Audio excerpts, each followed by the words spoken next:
yang dirahmati Allah, tidak tahunya setelah Jenderal Ali Murtopo mati, berlanjut ternyata perebutan wakil presiden. Jadi hampir mirip 8 tahap, itu mirip sekali apa yang dilakukan oleh DN/AIDIT, Komisi Sentral PKI. Jadi strateginya itu sama, tahap pertama, kedua, ketiga, keempat, kelima, keenam, ketujuh, ke-8. Dulu sudah pernah saya tayangkan, nggak usah saya tayangkan lagi. Jadi tahap pertama, jadi perbandingan peristiwa pemberontakan Mei 98, perbandingan antara pemberontakan PKI dan pemberontakan Mei 98. Itu mulai tahap pertama, kedua, ketiga, keempat, kelima, keenam, ketujuh, ke-8 sama persis. Kalau yang PKI dimotori oleh Jenderal, yang PKI dimotori oleh DN/AIDIT, ya kan?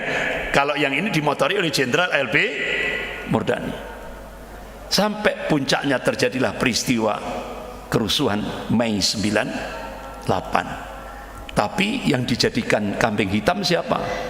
Prabowo yang dijadikan kambing hitam. Akhirnya wa makarallah wallahu khairul makirin. Tidak tahunya kadernya Jenderal LB Murdani, namanya Jenderal Sintong Panjaitan, keceplosan. Ditanya oleh wartawan, Pak Jenderal Sintong Panjaitan, kira-kira yang menggerakkan Mei 98 ini apa Prabowo? Oh ya tidak mungkin, nggak bisa itu. Yang mampu menggerakkan itu yang menguasai, baik itu angkatan darat, angkatan laut, angkatan udara, kepolisian. Waktu itu kan yang menguasai adalah Jenderal LB Murdani. Sehingga akhirnya keceplosan gitu. Nah, Bapak-bapak, ibu-ibu yang dirahmati Allah, kembali lagi setelah Ali Murtopo mati, Beni Murdani mati, dan sekarang penerusnya coba Luhut bin Sarpanjaitan yang sekarang ini mengendalikan Indonesia. Bapak-bapak, ibu-ibu yang dirahmati Allah, ya memang seperti yang Kamis yang lalu yang sudah saya sampaikan, itu tidak lepas daripada gerakan Ordo Jesuit. Dulu sudah hari Kamis yang lalu sudah saya sampaikan bagaimana peran Peter Buck, ya kan, melakukan gerakan, melakukan kaderisasi di Indonesia sejak tahun 50-an. Mereka ingin menguasai Indonesia, Inner Circle, pusat kekuasaan di Indonesia. Dan kader intinya adalah Jenderal LB Murdani. Dia rekrut Jenderal Ali Murtopo yang sudah saya sampaikan Kamis yang lalu. Kemudian setelah mereka, Peter Buck mati, Jenderal Ali Murtopo mati, Jenderal LB Murdani terakhir puncaknya peristiwa Mei 98 juga mati juga. Sekarang yang melanjutkan untuk penguasaan kekuasaan di Indonesia ini adalah dua tokoh ini, Luhut dan Hendro Priyono. Ini tidak lepas daripada Ordo Jesuit yang mereka benar-benar ada kerjasama dengan Zionisme internasional, ya. Bahkan akhirnya keceplosan. Putranya Hendro Priyono di Twitternya itu nampak keceplosan dia. Ternyata dia sudah punya target untuk memenjarakan Habib Rizik Syihab ini sampai tahun 2026. Bahkan keceplosan juga Denny Siregar. Ternyata perintah dari atas, habisi Habib Rizik. Terbongkar juga akhirnya. Makanya kenapa Prof. Din Samsudin langsung menegaskan penembakan 6 laskar FPI ini kedoliman besar dan nyata. Bapak-bapak, ibu yang dirahmati Allah, bahkan Pak Said Didu, sudah berapa nyawa rakyat melayang demi kekuasaan. Bapak-bapak, ibu yang dirahmati Allah, darah seorang mukmin itu mahal. Rasulullah SAW mengingatkan kepada umatnya, qala Rasulullah sallallahu alaihi wasallam, la jawalud dunya ahwan 'ala Allah min qatl mu'minin bighairi haqq. Rawahu Nasa'i wa Tirmidzi. Hadis ini disahihkan oleh Syekh Albani rahimahullah.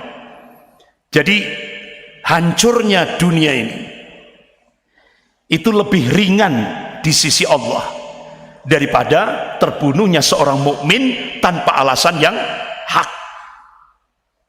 Artinya apa?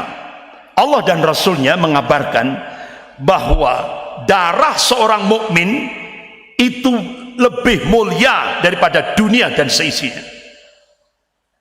Makanya kenapa Allah ingatkan dalam surah An-Nisa ayat 93 ya. A'udzubillahi minasyaitonir rajim.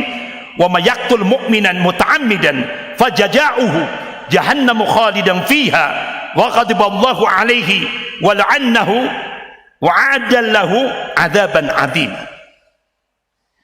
Dan barang siapa yang membunuh seorang mukmin dengan sengaja tanpa alasan yang hak, maka balasannya kata Allah Jahannam, dan itu kekal ia di dalamnya, kekal abadan ya.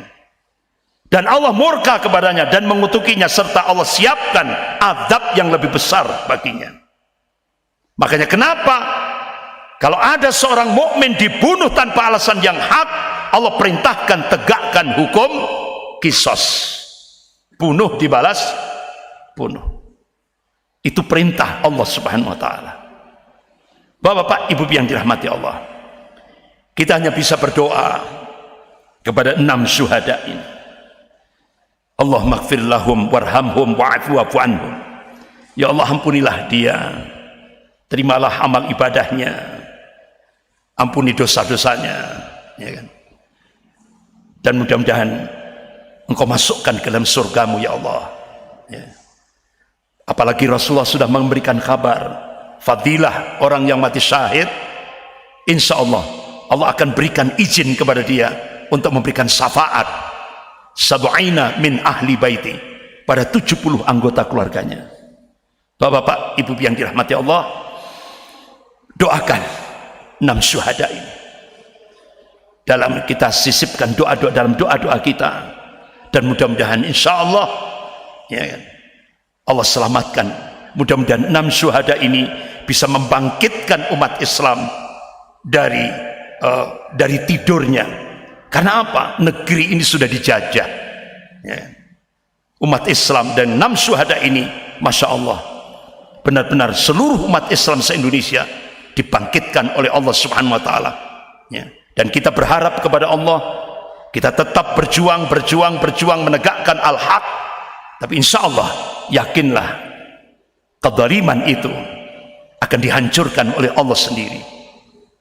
Kezaliman itu akan dihancurkan oleh Allah Subhanahu wa taala sendiri.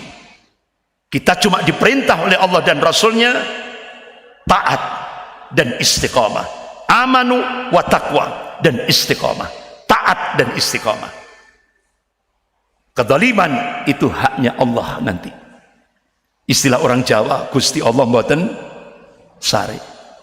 Sekian, karena waktu terbatas, sudah isya, lebih kurangnya saya mohon maaf. Astaghfirullahaladzim, subhanakallahumma wa bihamdik, asyhadu an la ilaha illa anta astaghfiruka wa atubu ilaik, wabillahi taufiq wal hidayah. Wassalamualaikum warahmatullahi wabarakatuh.